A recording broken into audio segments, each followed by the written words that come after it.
Muncești în Austria, plătești taxe în Austria, ai dreptul ca să ceri înapoi din taxele care le plătești pe parcursul întregului an anumite cheltuieli, prin completarea unui formular care se depune la Ministerul de Finanțe. Întrebarea este, e egal pentru toți acest drept? Mă refer la statutul de angajat, care are un salariu fix și nu are alte venituri, la cel de antreprenor sau la contractele de Freidienstvertrag, cele în care ești plătit cu ora. Vă zic imediat, pentru că astăzi discutăm despre taxa pe venituri și cheltuieli deductibile, modul de aplicare și recomandări și probabil că o să fie câteva informații referitor la cum anume îți înființezi o persoană juridică în Austria.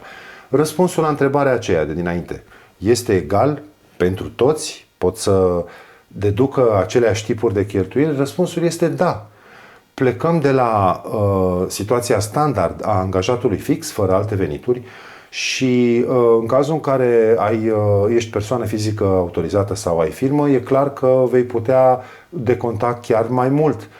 Cum ar fi, de exemplu, dacă ești taximetrist, poți să deduci din taxe o grămadă de cheltuieli legate de mașină, pe care un angajat la o altă firmă nu le poate deduce. Pentru înființarea de persoane juridice în Austria este o chestie foarte simplă. Totul pleacă de la Camera de Comerț, iar după ce te-ai dus acolo, te trimit mai departe. În fiecare Bundesland pot exista mici diferențe ale instituțiilor, dar drumul este relativ ușor. Sau mai există un program un Unternehmensgründung, un program care te ajută să-ți înființezi firme prin cei de la șomaj, prin cei de la EMS, program care nu îți dă bani, îți dă în schimb foarte multe cursuri și informații. Pentru GmbH, echivalentul SRR-ului, trebuie să plătești 25.000 de euro, este capitalul social. În schimb, pentru o persoană fizică, mult mai puțin. Mai există, față de standardul acela al angajatului fix, o situație în care nu ai dreptul să decontezi aceleași lucruri.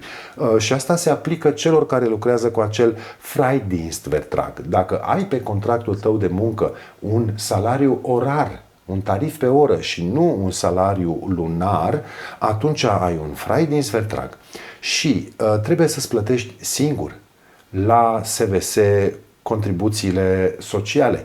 Iar în cazul în care tu alegi să plătești doar varianta obligatorie minimă, nu trebuie să fii mirat că alții au drepturi pe care tu nu le ai. Pentru că, îți spun imediat care este calculul, exact la fel este și în România.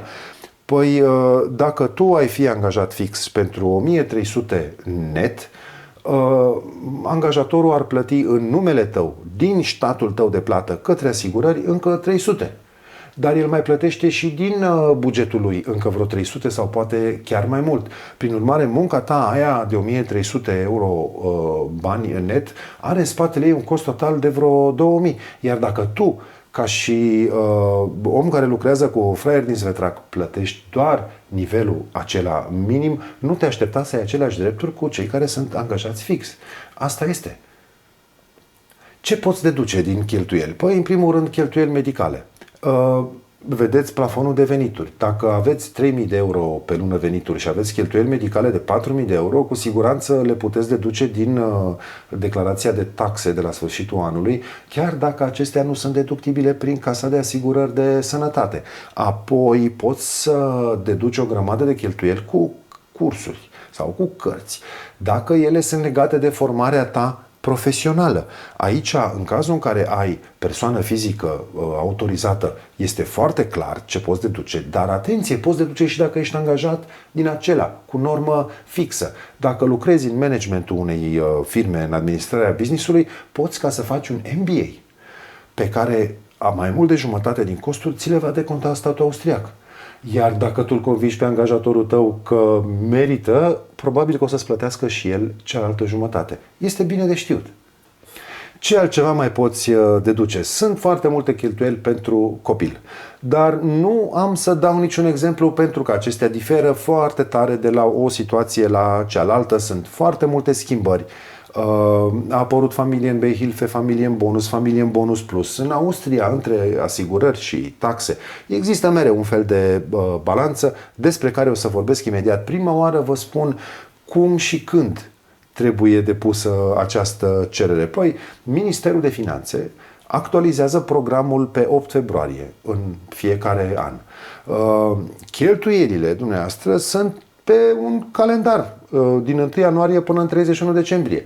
În primele 2-3 luni ale anului următor trebuie să le iei pe toate și să pregătești această declarație. Ai găsit o factură de acum 2 ani sau de acum 3 ani pe care nu ai trimis-o și erai îndreptățit să te duci, pune în declarația asta. O să-ți dea banii retroactiv. Întrebarea cum? Păi dacă ești foarte nou aici, du-te la un Steuerberater, un consultant de taxe. Sistemul Austriei e foarte complex. Austria e o țară care de foarte mult timp încearcă să țină un sistem echitabil pentru absolut toată lumea și din cauza asta legislația este destul de stufoasă, nu răzbește așa ușor de la început prin ea. Deci, sfatul meu, sincer, du-te la un Steuerberater. Din păcate nu cunosc și am întrebat multă lume, se pare că nu există niciun Steuerberater român în Austria, dar există foarte mulți contabili care te pot ajuta și, pe de altă parte, încearcă să-ți faci prieteni în rândul românilor care sunt aici mai de mult timp, pentru că vei avea de câștigat. Pentru astăzi, asta a fost. Eu sunt Rareș din Viena, fac tutoriale despre viața românilor din Austria și până ne vedem în următorul, vă salut și vă doresc toate cele bune! Acest proiect este realizat cu sprijinul Departamentului pentru Românii de Pretutindeni.